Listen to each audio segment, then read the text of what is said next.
네, 미국이 중국의 펜타닐 관세까지 145% 관세 폭탄을 부과했죠. 그러면서 트럼프 미국 대통령 중국의 협상 여지를 남겨놓기도 했는데요. 관련 내용에 대해서 이인철 참존경제연구소장과 함께 이야기 나눠보겠습니다. 어서 오세요. 어서 오세요.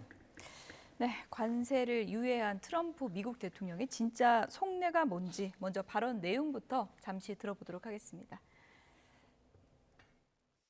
Go back to the numbers that you announced last week. I think so. You wouldn't extend the pause? Yeah, we'll have to see what happens at that time. Mr. President, on the 10% tariff, is that a basement? Is that the That's floor? a baseline. Can countries negotiate that to bring that It depends down? on what they're adding. You know, some countries we have massive deficits with, or they have big surpluses with us, and others it's not that way. So it depends.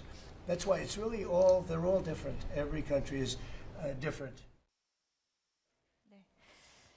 90일간 일단 유예를 했는데 기자들이 물어보니까 90일 뒤에 또 그때 가서 보자 하네요. 이게 뭐 확정된 게 아닌가 봐요. 그때 예. 트럼프의 기분에 따라 다릅니다. 예. 어제 다르고 오늘 또 새벽에 뭔 트위트 날지 모르는데요. 트럼프의 전략은 관세 세게 때리고 후 양자 협상을 통해서 이제 유리한 거를 얻어내겠다라는 전략입니다. 70여 개 국가가 90일 유예됐으니까 지금부터 투자 내역서 내놔라라는 얘기예요. 그런데 중국만 제외하고 1기 때도 중국은 맞짱 떴습니다. 그러니 조금 더 세게 나가고 있는데 그러면서도 대화하자 자꾸 손짓을 하고 있는데 보통 협상하면 당근과 채찍이 좀 필요합니다만 중국만 제외입니다. 그러다 보니 트럼프의 사업가다 보니까 협상의 접근 방식이 조금은 압박하고 그리고 양자 협상을 통해서 유리한 협상 결과를 얻어내려는 그런 전략이 계속해서 이제 보여주고 있습니다. 네. 사실 관세 전쟁이라는 수식어가 붙을 정도로 지금 이 사태를 좀 만들어냈는데 관세 부과가 결국에는 뭐 아름다운 일이 될 것이다 이렇게 말을 했거든요. 어떤 걸 의미하는 겁니까? 관세가 아름다운 건 미국만 아름다운 거예요. 예. 당하는 입장에서는 밖으로 뺏깁니다. 네. 이 사실은 이 관세의 목적이 두 가지예요. 재정 적자 해소 그리고 제조 부활. 이 얘기는 앞으로 우리 미국 상대로 돈을 많이 번 국가들이 미국 와서 공장 지어라.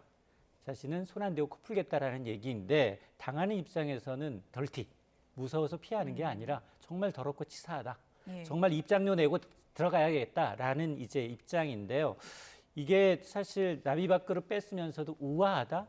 이거는 미국만 잘 살자라는 우아한 스토리로 포장한 거라고 봅니다. 아름다운이라는 표현이 이렇게 반어법적으로 들리는 것도 참 드문 일인 것 같은데 어쨌든 지금 중국을 향해서도 지금 무역 전쟁을 하고는 있지만 전쟁 자체를 원하는 건 아닌 것 같은 게 협상 얘기를 또 계속하고 있잖아요. 도대체 어떤 국면을 원하는 걸까요? 맞습니다. 관세 폭탄 때려놓고 70여 개 국가 유예해 주니까 정말 전화통에 불이 났어요. 트럼프하고 빨리 협상하고 싶다. 일본 가장 먼저 할 것 같고요. 그런데 중국만 평온해요. 정말로 시진핑은 반응을 전혀 보이질 않고 있습니다. 일기 때 경험한 학습 효과가 있습니다. 그것도 전략이군요. 맞습니다. 예. 시간은 누구 편이냐? 중국 편이라는 겁니다. 왜냐? 물건값 이미 2배 올려놨어요. 더 이상 뭐 여기에 뭐 100% 올려놓는다고 해서 크게 개의치 않겠다라는 거고 중국도 굽히지 않고 압박할 카드가 꽤 있어요. 예. 기본적인 메뉴들이 있어요. 지금까지 보면 관세 똑같이 올리고 히토리와 같은 광물 자원, 미국 기업 제재, WTO 제소 이건 기본 반찬으로 나가는 거고 그 다음에 최근 들어서는 애국심이 호소하고 있습니다. 미국 관광 제한해라. 예. 미국 영화 수입 제한해라. 그러면서 이제 이 조금 트럼프의 아킬레스 건이라고 하는 이건 조금 꺼내기 힘든 카드지만 실질적으로 펴내지 않고 미국의 국채를 대량으로 매도하고 있습니다. 예. 자, 그러다 보니까 사실 중국은 일기 경험하면서 대미 의존도가 굉장히 낮아졌어요. 한 20% 육박하던 게 지금 15% 미만으로 낮아졌고 오히려 내수를 키우면서 중국을 때리다 보니 오히려 기술 자립 속도가 좀 빨라지고 있거든요. 네. 이러다 보니까 맷집이 세진 겁니다. 그러니까 전혀 반응을 안 하는 거예요. 트럼프가 빨리 이제 시진핑을 끌어내야 되겠는데 뭐 협박을 해도 달래도 안 나오니 이런 얘기가 나오고 있는 겁니다. 미국이 중국에 부과한 관세가 처음엔 뭐 125%라고 하다가 이게 잘못된 거다. 145%다. 이렇게 처음 보는 수치가 튀어나왔어요. 정말 세계에서 제일 잘 사는 나라가 백악관의 행정 실수로 인해서 주식값이 또 내렸습니다. 대중국 관세율 125% 아니고요. 145%입니다. 수정했어요. 네. 이전에 2월과 3월에 붙었던 이 마약류, 펜타닐 관세 20%포인트 추가 안 돼 있다라는 얘기입니다. 우리나라 상호관세도 번복됐잖아요. 하룻밤 사이 25냐 26이냐 오락가락했죠. 네. 여기다가 호주 무인도 펭귄만 사는데 관세 부과했어요. 호주의 관세는 10%입니다. 예. 관세 내야 될까요? 안 내야 될까요? 예외 없어요. 예. 펭귄 내야 합니다. 펭귄이 되나요? 펭귄 예. 내야 하는데 예외를 적용받으려면 예. 미국령인 알래스카로 펭귄이 이동을 해야 돼요. 이사를 해야 됩니다. 트럼프 때문에 행정실수 때문에 여러 사람이 지금 고통을 받고 있거든요. 아마 이렇게 주먹구구식의 어떤 이 상호관세 어떤 이 방식에 대해서 전 세계인의 이제 분노가 좀 커지고 있는 대목입니다. 예, 분노가 커지고 있는 가운데 중국의 가장 센 무기를 날리고 있는데도 시진핑이 말씀하신 것처럼 무반응을 보이다 보니까 트럼프 대통령 어떻습니까? 좀 당황한 건가요? 어떻게 봐야 됩니까? 맞습니다. 일기 때도 그렇고 미국과 끝까지 맞짱 뜰 수 있는 국가는 중국밖에 없어요. 네. 근데 뭐 결론은 정해진 겁니다. 지금까지 미국을 상대로 해서 이렇게 승리한 국가가 없기 때문에 그럼에도 불구하고 왜냐? 임기는 제한이 있잖아요. 예. 트럼프 대통령의 임기는 라스트 4년이고요. 예. 시진핑은 뭐 언제 끝날지 모르는 그렇군요. 임기입니다. 그러다 보니까 임기는 내가 이긴다. 그런 겁니까? 왜냐하면 끝까지 버티게 되면 예. 내상을 입지만 예. 중국 경기 상당히 안 좋습니다. 예. 중국 경기 안 좋음에도 불구하고 누가 더 많이 이제 이 장기간 집권하는 사람의 경우에는 오히려 지금 대응하지 않고 점점점 시간이 가면 특히나 이런 관세 협정을 통해서 내년 11월이 미국의 중간 선거인데 이 중간 선거가 왜 중요하냐? 하원 445명이 다 바뀌어요. 그리고 상원의원이 100명의 3분의 1이 바뀝니다. 그러면 지금처럼 트럼프 행정부가 굉장히 고율의 관세를 부과하게 되면 당장 걱정되는 게 물가예요. 물가는 치명적입니다. 예. 왜냐? 지난해 전 세계 60여 개 국가에서 선거했는데 집권당이 다 패배했어요. 이유는 물가 때문이에요. 예. 지금 물가 불안하거든요. 그러다 보니까 이제 중국의 경우는 이걸 알고 있는 거죠.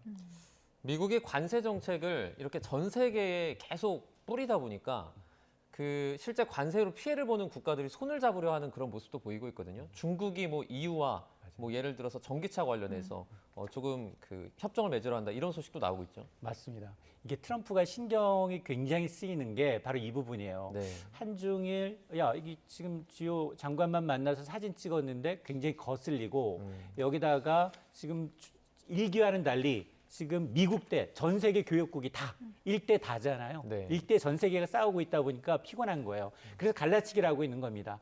이 나머지 국가들에서는 관세율도 기본 관세율로 10%는 낮아지고 석 달 정도 여유 주고 네. 중국만 집중하겠다라는 거거든요. 자, 그러다 보니까 아마 대부분이 보게 되면 사실은 이제 뭐 중국을 때렸는데 오히려 미국 기업들이 아파요.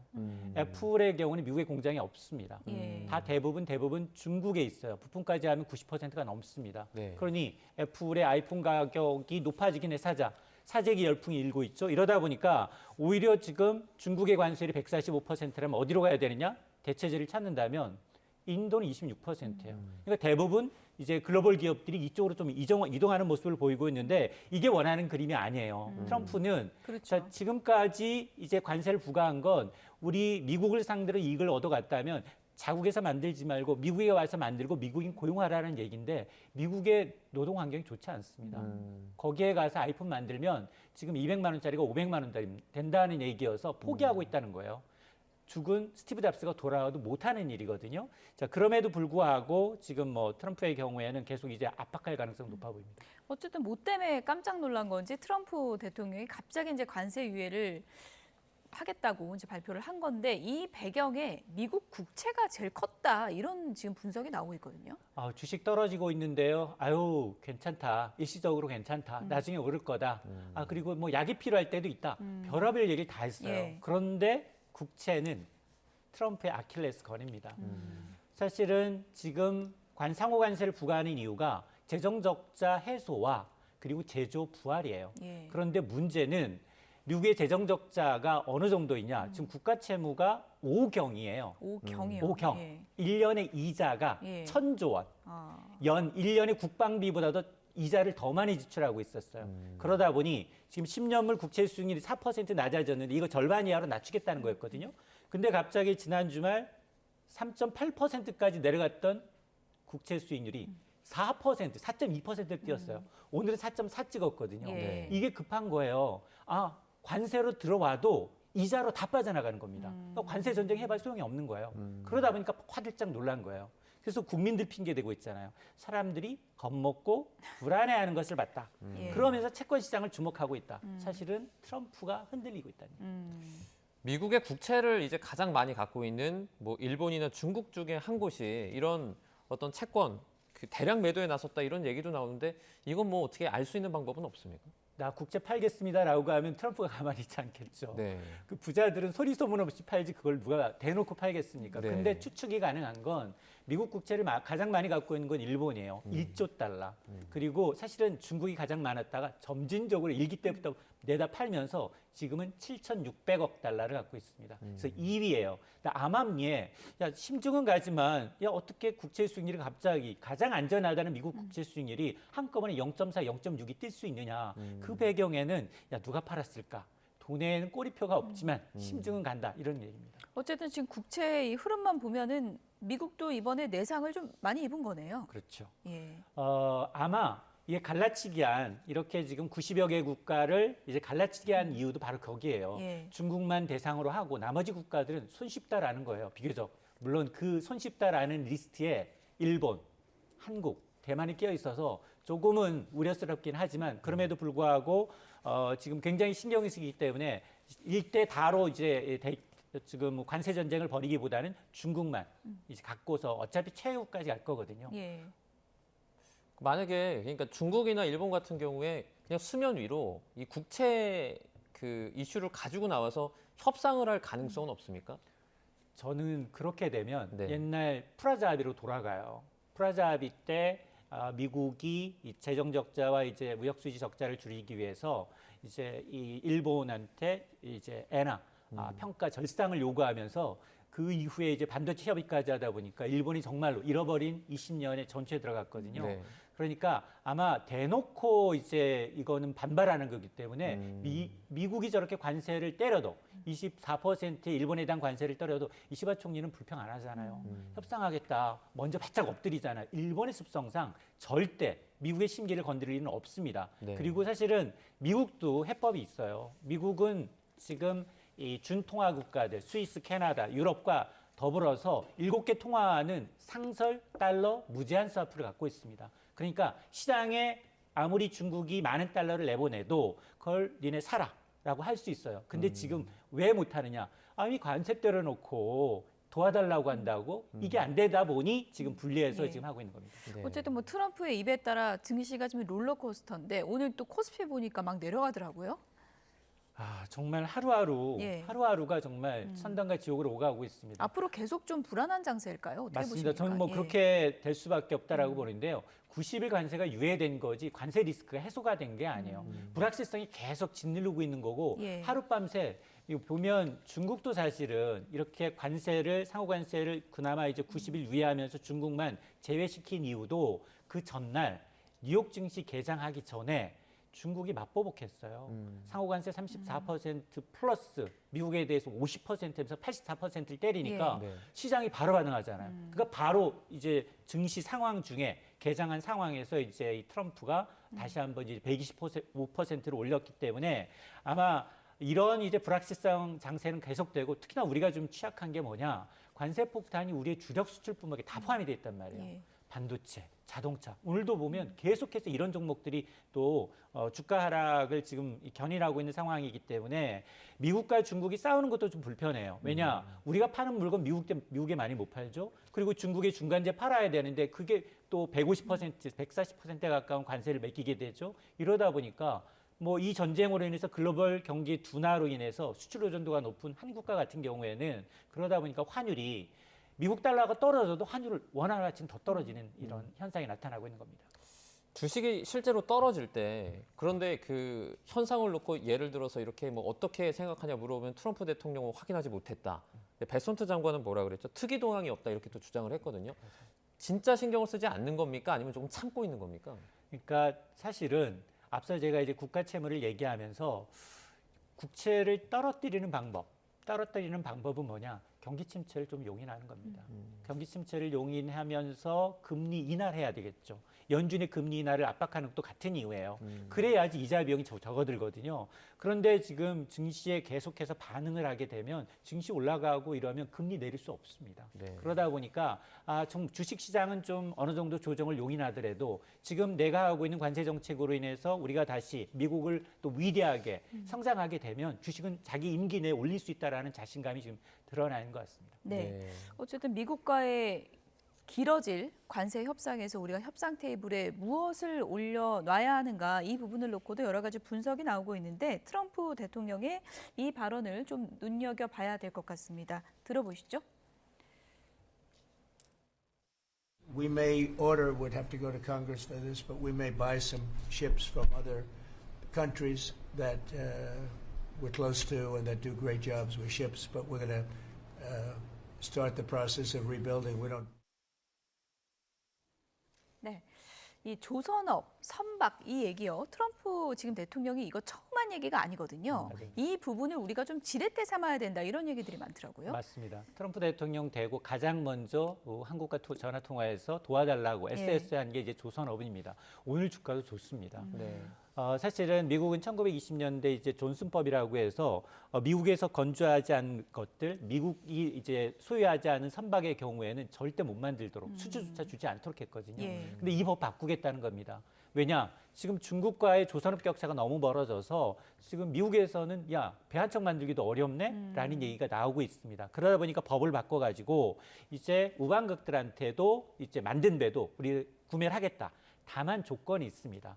선박을 구매하는 대신에 네. 미국에 와서 조선 건조 기술 가르쳐주고 여기 와서 기본 인프라를 깔아달라라는 전제가 깔려 있어요. 그럼에도 불구하고 미 해군함이 앞으로 이제 수주할 금액들이 엄청나거든요. 예. 300척이 넘습니다. 이게 한 1,600조 시장이다 보니 국내 기업들이 앞다퉈서 미국의 조선소를 M&A하는 방식으로 지금 접근하고 있는 겁니다. 그러면 조선업 관련해 가지고 예를 들어서 우리나라 관세와 같이 연관지어서 좀 협력을 끈끈하게 할 수 있는 가능성도 있다고 봐야겠네요. 트럼프 대통령이 이걸 알고 있어요. 그래서 원스톱 쇼핑을 하겠다. 그러면서 방위비, 안보와 경제를 엮으려고 하고 있거든요. 네.